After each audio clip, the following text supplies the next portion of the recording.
náà tẹ̀ ń jẹ wo yóò ti gbàgbé òṣẹ́ irọ́ ni ẹ̀sọ́ ni kẹ̀ jẹ́ pé yóò ti gbàgbé òṣẹ́ even though wọn kọ́ wa ti ayé òun gan ògbà gan lò ṣẹ̀ṣẹ̀ abẹ̀rẹ̀ òkè àná ni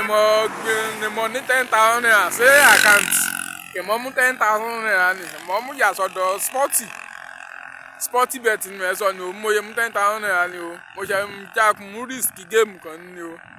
mo fẹ́ mú jẹ 3 million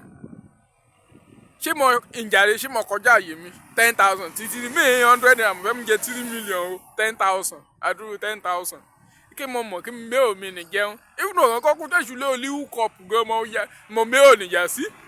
màá mú gbà mo ṣe kẹ́ẹ̀kú tẹ́ yómi màá ṣàmì kí mo domi ra màá dé rún kí ọ bọ̀ ókè ṣá mo ṣọ́lẹ̀ kí géèmù wà níbi àkàndégbé cash out 190,000 kò mí kọ́ ẹ kẹ́mi kàn dé gbà á mi rọ́ mi kí 3 million mi kéè pé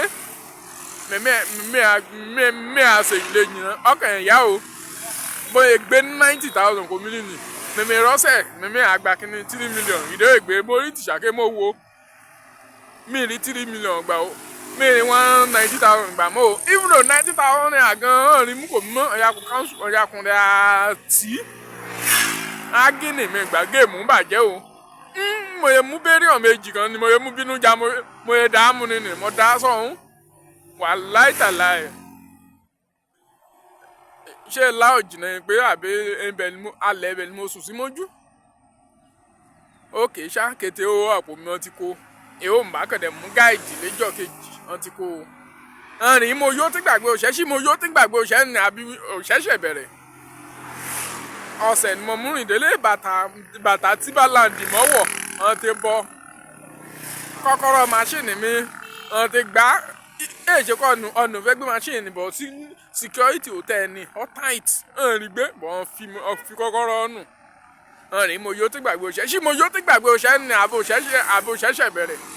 tó èèyàn nìkan kó bá motivate ní àyíkọ́ àyó àyíwá gbàgbé òṣẹ́ kó òṣẹ́ bá ṣẹ́ ọ kó yó wàá gbàgbé rẹ̀ èsùn yín jẹ́ bẹ́ẹ̀ o èsùn yín jẹ́ pé ọ̀nìyàn yóò ti gbàgbé òṣẹ́ o òṣẹ́ṣẹ̀ bẹ̀rẹ̀ ni òun náà ni mo kí mi wí ẹ̀ a kú bẹ̀rẹ̀ ọ̀sẹ̀ á san àárẹ̀ tí a ṣe òjòjò èṣe ó kẹ́ mọ̀ náà jà àárẹ̀ tí a ṣe o náà ni mo kí mi kí ni òun ire o.